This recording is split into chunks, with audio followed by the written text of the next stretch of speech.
Morning guys, only me again. I'm looking at getting rid of my Cmax. I'm going down to a dealer today to have a look at a Mondeo 2.2 diesel. Just want something with a bit more poke.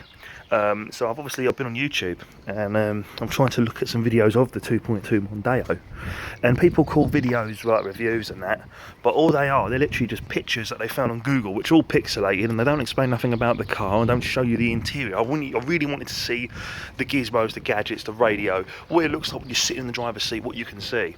So I thought to myself, well, if I'm going to get rid of the Cmax, why don't I do it with the Cmax? You know, so other people can have a look inside as well. Because there ain't a Mondeo 2.2 Titanium X around here for miles. So this is my car. She's a category C. She had like an accident in the rear, and but other than that, she's been brilliant. I got her cheap. I could bought her for £1,000 6 months ago, and there's not a problem with her. You know, I'm only getting rid of it because it's too slow, if I'm honest, and it's lots of body roll. I mean, if you're just a person with a small family, you're really not interested in speed, it's a really good car. I mean, it's versatile. You can have a van in literally 2 minutes, and I've done tip runs in this thing, and what a family would use the car for, really. So you've got a nice big boot. It's fucking enormous, mate. It really is. You got like a little 12-volt socket there for my daughter's DVD. I upgraded the lights to LED because you've only got one light, which is a pain for such a big boot. So I've put a brighter bulb in there. These come down. You can put tools in there. That toolkit happily fits in these. Okay, and this can come out, or you can fold it back.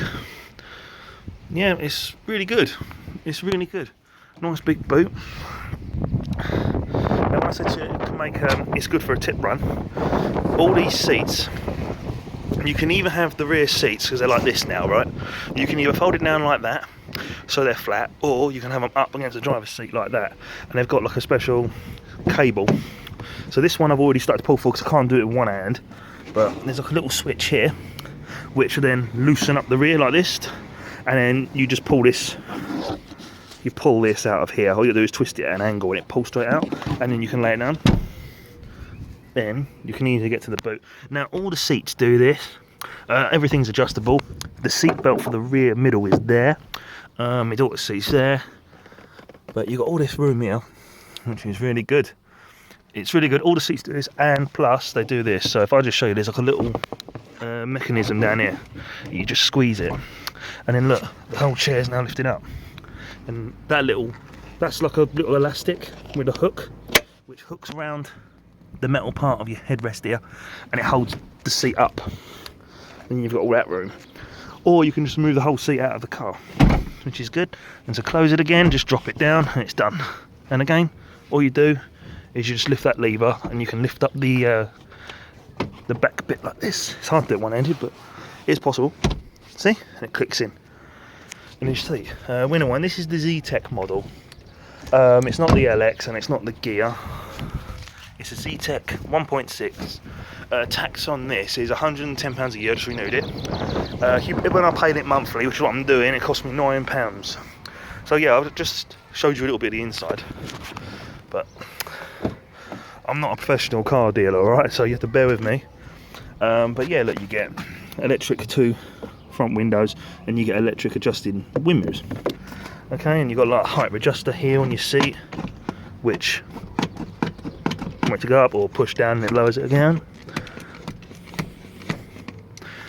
Okay, let's get in here.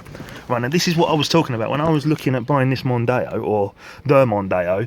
I was wanting to see a video just like this, so I can see the inside of the car. I can have a good old look around and see what it is, you know. But people are just putting random pictures, and it's so annoying. But yeah, this is a Cmax, guys. So this again, you've got like a little light here, you know, and you got your mirror. When you shut it, it turns the light off. Driver has one as well. In the Gear, you got like a mirror here, but in the Zetec you don't. But it's not the lowest of its class. I put the original radio back in. I'm really into my audio, and it just fell straight in. I put the code in, and boom, everything was away. Nice, easy dials here. You know exactly what's hot, what's cold, and what's on and what's off. But you know, this is it. You've got like steering wheel controls here on the Zetec. But yeah, you don't have any automatic lights, but you've got like normal lights, full light, or park, dashboard and light adjustment. That's all good. The steering wheel obviously gets adjusted as well, but you know, just so you guys can have a little look. A lot of problems caused by the weather this morning. So yeah, look, you can see this is it. It's a 5-speed. You've got a handbrake. You're not an electric one like the gear. You've got a little cubby hole here. Small change. Nice big pocket here. It's good for 2-litre bottles of pop, that is. Cans. But yeah, handbrake is nice. There is a problem with that though, especially when somebody's sitting there, and if they're a bigger person, you do tend to rub their leg quite a bit. You know, so that's a bit of a pain, whereas the electric one has like a switch here on the gear and you just like click it down. Another thing I found that's annoying, if you want to know what's annoying, is, well, I'm not tall, I've got little legs, right, but I'm 6 foot, and well, just under 6 foot, and when I drive down the road I tend to relax a bit, and my knee, when you bang, if you catch your knee on this, on a part of your knee, it does fucking hurt. You'll be surprised after when you rest your leg there when you're going down the motorway, and if you just happen to do that, it can hurt. I've done it a few times and it was quite uncomfortable. But yeah, all these open and close. Obviously you got like trip computer, so, and if I just turn this, it moves. The distance to empty, average fuel, so that's pretty good, isn't it? Yeah, temperature outside. See, and there's my miles. And you can like push this and you can just reset it if you wanted. But yeah, it's nice and easy to understand. But yeah, you got like little speakers here. Nice big glove box. Glove box is enormous. It's a bloody big box. You've also got these really cool, I'll show you in the back as well, I've got to show you. I was quite impressed with this. Underneath here, I've put a car mat here, right? If you pull this up, there's like a little cubby hole, and literally you just pull this up, like look. And there's even more storage space. Good for amplifiers for your woofers. But yeah, it's good to put crap for the baby as well. Little bits and pieces. Things that families would keep in their cars. Yeah, it's good for like spare nappies, wet wipes. It's really good. You've also got these bit behind the seats. You've got tray, you know, rear lighting. You know, you've got this thing in the driver's side to put your glasses in, like sunglasses, whatever. I know it's probably in a funny order, guys, but you know, I'm not a car dealer. I'm just trying to show you the insight of a Cmax. Sort of things I'd want to see if I was going to buy one. I'm on YouTube, you know. But that's the front of one.